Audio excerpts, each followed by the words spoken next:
Let's jump into part 1 of chapter 8. This is the first chapter where you're going to see a setup very similar as we go through different chapters based on different functional groups. We'll talk about the naming, we'll talk about the structure and stability, we'll talk about how to prepare, and then what can we do with that functional group. So there will be quite a few new reactions to learn in this chapter. So we want to make sure that we all remember, right, what an alkene is. An alkene is a carbon double bonded to another carbon. I'm just getting my Apple Pencil connected here. There we go. All right. So we have a carbon-carbon double bond.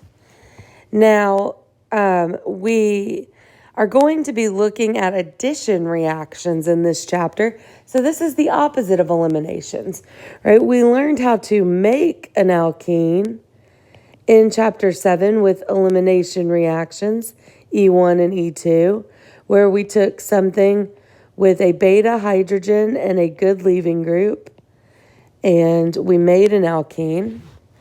And now we're going to be taking, instead of eliminating, we're going to be adding. So an addition reaction, RXN, is just a really convenient way to abbreviate reaction. And we're going to be taking the double bond and adding something across it, right? So whatever we are adding, whether it's a halogen, an R group, alcohols,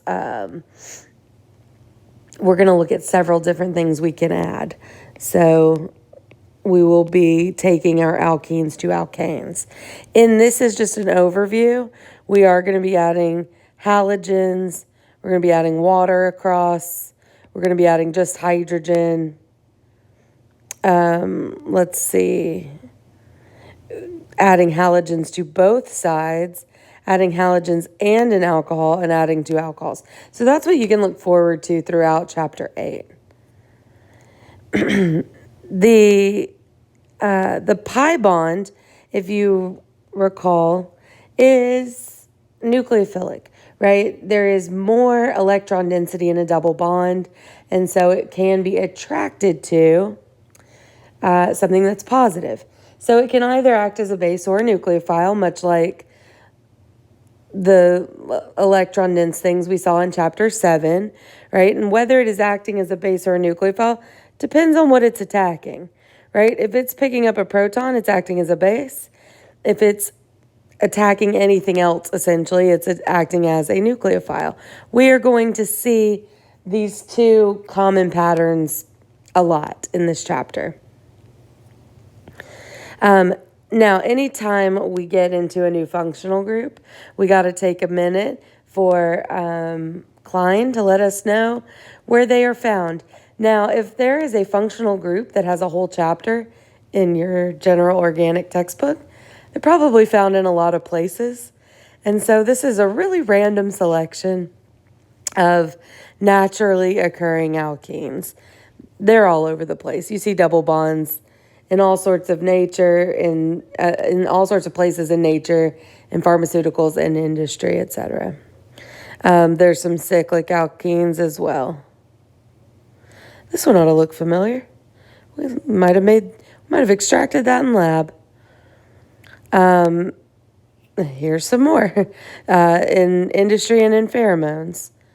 All right, now there is often a touch into where these can be important industrially, and this might be more interesting to our chemical engineers. You may look, there are certain reactions that are done on large scale and more of a industry style lab than a small synthetic organic chemistry lab like our lab is set up. And so taking petroleum and cracking it into smaller alkanes and alkenes, that tends to happen on a large industrial level, right? These are also important precursors for what we do. And it's a huge industry, right? 70 billion pounds, 200 billion pounds of these alkenes are made every year from cracking petroleum.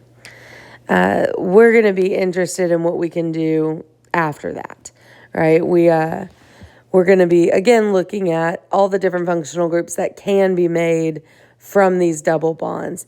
And so they're showing you here just the route to some commercially important products, right? We start with ethylene to get to things like acetic acid, PVC, ethylene glycol, which is a antifreeze.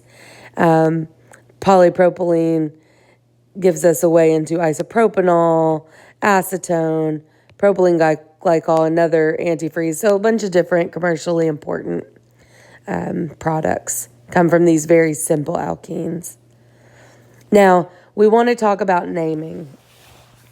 So the nomenclature for each new functional group is going to follow a fairly similar pattern where we are going to see this slide, which we saw when we first started learning nomenclature, where we identify the parent, we identify and name the substituents, we assign locants, and then we arrange them alphabetically. You'll notice in blue, though, there's updates to tell us how to handle our new functional group. So for this one, it's important for us to recognize that the parent is going to be the longest continuous chain. That includes the double bond, right? So that's going to be an important addition there. It's not just the longest chain. It's the longest chain that includes the double bond. We're going to identify and name substituents the same way we have previously. We're going to number each substituent, give prefixes as necessary, but what's important now is not necessarily is this going to give the first substituent the lowest locant. We want to give the carbon-carbon double bond the lowest numbering possible. And we're going to see that a lot. When we have a functional group that is a higher priority than an alkane, we are going to treat it differently, right? It's going to give us we want to make sure it's in the parent. We want to number to give it the lowest numbering possible. We are going to write everything down alphabetically, ignoring prefixes, just like we did before. But now we are going to incorporate the carbon-carbon double bond in the suffix. So some very simple examples here. All right, pentane becomes pentene. Now this is not complete, right? Pentene could be either of these, right? So we need to be more specific. We want a number to give the lowest numbering possible to the double bond. So you're going to use the number of the first carbon in the double bond. So this would be 1 pentene. And this would be 2 pentene. And this will be covered on another slide, but since we're here, let's talk about it. There are 2 acceptable places to put the number. You can put it out in front of the parent, or you can do pent 1-ene. You can put it right in front of the suffix, right? A-N-E becomes E-N-E. So that's where what is indicating there's a double bond. So you can put the number right in front of the suffix. Notice in this example down here at the bottom of the slide, if there's no double bond, then the parent is the longest continuous chain of carbons, which is 8, so octane. But when we have a double bond, we have to pick the longest chain that contains the double bond. So we get a different parent. We wind up with, and if we name this one, actually, let me just name it over here. If we name this one, it's going to be 1, 2, 3. So it's going to be 3 propyl, 1 heptene or hept-1-ene. So we're going to pick the longest chain with the double bond and number to give the double bond the lowest numbering possible.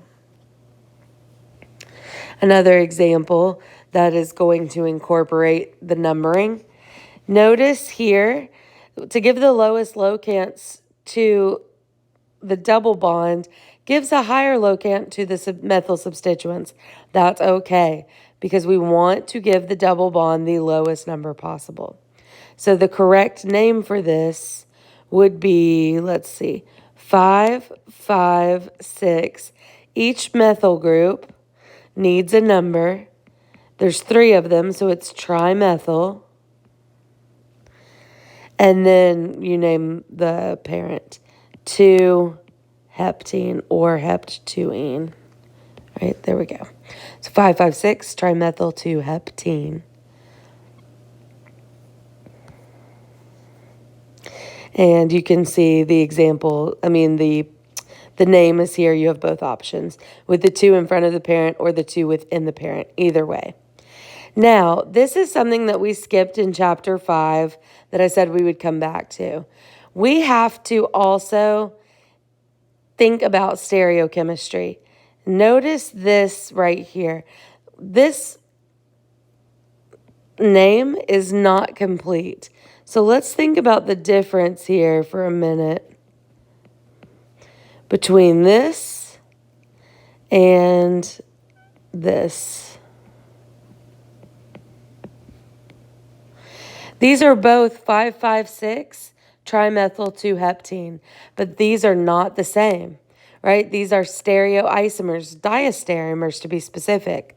And you can use cis or trans to help with this.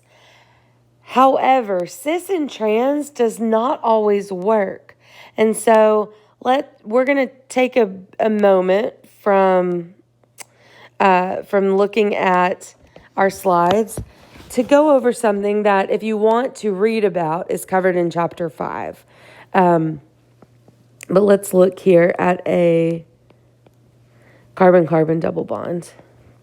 So let's put, let's put an alcohol, a hydrogen, a fluorine, and a methyl group. And we'll do the same thing down here, except in this case, I'm going to put the fluorine kind of in the lower right and the methyl in the upper right corner. These are stereoisomers, but you could not call one of these cis and one of these trans, right? Because what are you saying is cis and trans, right? The OH here is cis to a fluorine, trans to a methyl. The OH here is now trans to the fluorine, cis to the methyl, right? So cis and trans only really works when you have a hydrogen on either side, but this designator that we're going to talk about now works all the time. So I would recommend using it all the time. It uses the same priority determination as R and S, except what you're going to do is you're going to prioritize each group on one side of the double bond as a 1 and 2, and then each group on the other side is a 1 and a 2. So H versus OH. Oxygen has a higher priority than hydrogen. Fluorine has a higher priority than carbon. And then you are going to think about the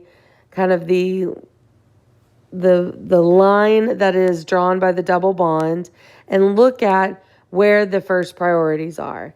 In the top example here, the first priorities are on the same side. That is given a Z indication. On the bottom example, on the bottom example, oxygen is 1, hydrogen is 2, fluorine is 1, carbon is 2.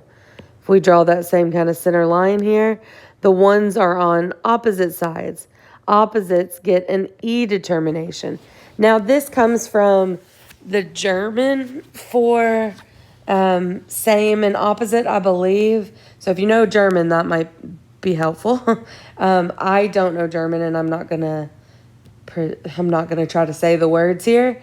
I will give you my own stupid thing that helps me in my head, but I know that Z is the same side.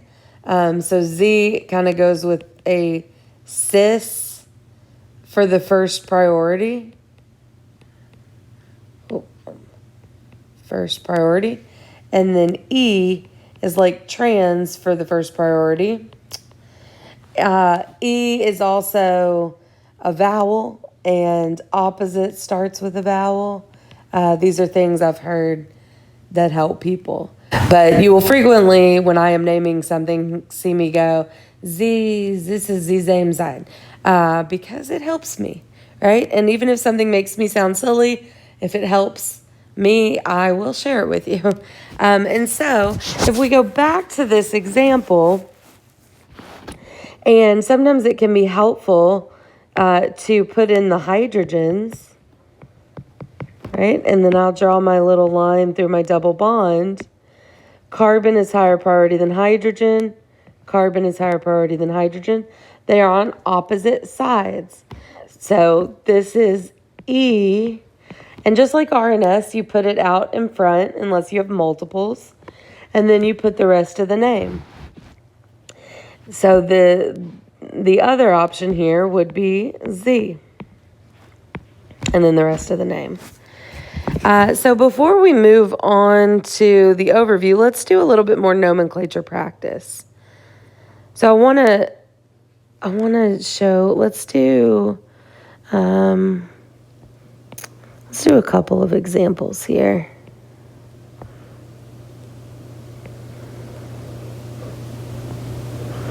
Okay, so 1, 2, 3, 4, 5, 6. So we have a hexene here. And what are we going to do with this hexene? We can number from the left or the right, and it's going to be a 3 hexene. So if it doesn't matter which way we number it from for the double bond, then we can kind of break that tie with the substituents. So in this case, we would want to number from the left, because either way we get that double bond on between 3 and 4. But this way we get a methyl on 2 and 4 as opposed to 3 and 5. We write it down alphabetically, which, I mean, there's only one substituent, so it's a methyl, but we have 2 of them. So it's 2,4-dimethyl, 3-hexene. And then we also need to say what this stereoisomer is. So if we do our priorities, this carbon is going to be higher priority than the hydrogen that's on the other side. A C bonded to CHH is going to be higher priority than a CH3. So my first priorities are on opposite sides of the double bond. So this is E, 2,4-dimethyl, 3-hexene. To get the full credit on naming this, I need to get all of the pieces, right? So nomenclature always comes with potential for partial credit, but to get full credit, all of these pieces are needed. Not every double bond needs E or Z. For instance, if we are just looking at one pentene, right, there is no E or Z needed, as opposed to 2 pentene. This particular one would be E2 pentene, right? So why doesn't the 1 need it? Well, on this side, you have 2 H's. So how are you going to prioritize? You have to have a 1 and a 2 on each carbon in the double bond. So in this case, there is no cis or trans isomers to be had, and so there's no need for E or Z. What to do if you have multiple double bonds? Let's see, multiple double bonds. You're going to use a prefix. So let's start really simple. Go back to pentene.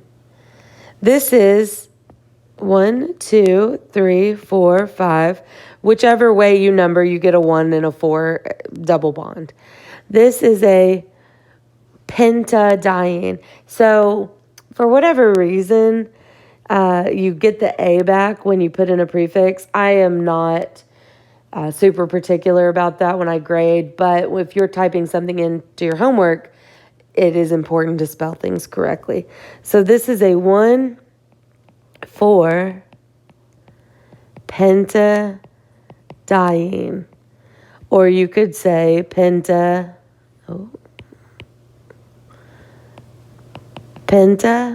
1, 4 diene. You may have to incorporate E and Z. So let's look at another example. Let's go this way. Here.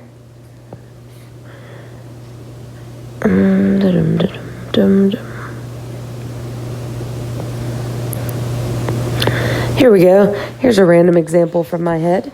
So we want to pick the parent chain that has our double bonds. So it may not be the longest carbon chain, but the longest one with double bonds is going to start here. 1, 2, 3, 4, 5, 6, 7, 8. So this is an octadiene. We're going to number to give the double bonds the lowest numbering possible. So this one would be a 2,5 octadiene. I'm just going to write that down here at the bottom. 2,5 octadiene or octo 2,5 diene. You have an ethyl group at 3 and a bromo at 6. And so alphabetically, we're going to say that this is a 6 bromo, 3 ethyl, 2,5 octadiene. And both of these need an E or Z indicator. So we're going to say that up front. And you can't just say E and Z. You have to now put the number when there's more than one. If there's only one double bond that needs E or Z, you don't have to put the number. It's kind of like R and S. If there's only one chiral center, you could put R, S in front. If there's multiples, you have to number it. So in this case, if I prioritize, actually, let's use a different color here. All right, around this double bond, CH3 is higher priority than hydrogen. If you go down the row until you have a tiebreaker, you'll find that this side is higher priority than the right side.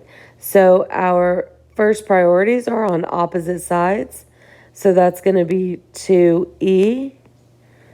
Then when we come down here, carbon this is still 1, higher priority than hydrogen. And bromine is higher priority than carbon. So in this one, the first priorities are on the same side. So this is going to be 5Z. So 2E, 5Z, 6 bromo, 3 ethyl, 2,5 octadiene. The more interesting the compound, the more the name just poetically rolls off the tongue. You can do this with double bonds in rings. Now, when the rings are 8 or smaller, you don't have to use E or Z or cis or trans, because just the way a ring is, especially smaller rings, are made, they can't be trans. They have to have a certain geometry so that it can form a ring. So you would just put in cyclohexene. I also don't have to number this one, because with the numbering of rings, the numbering has to start to give the lowest locant possible, but I do have to number through the double bond. So this becomes important when we have substituents. So let's do a cyclopentene. Let's put a chlorine here. We want to give the lowest numbering possible with priority to the double bond, but we have to number through the double bond. So the best way to number this to give the lowest numbering to the double bond And then secondarily, the lowest numbering possible to the chlorine is to number this way. So this is a 3-chloro-cyclopentene. If you have multiple double bonds, you do have to number them. So, for instance, this guy. You have to number through the double bond. So, the double bond at 1 has to be 1 and 2. It can't be 1 and 6.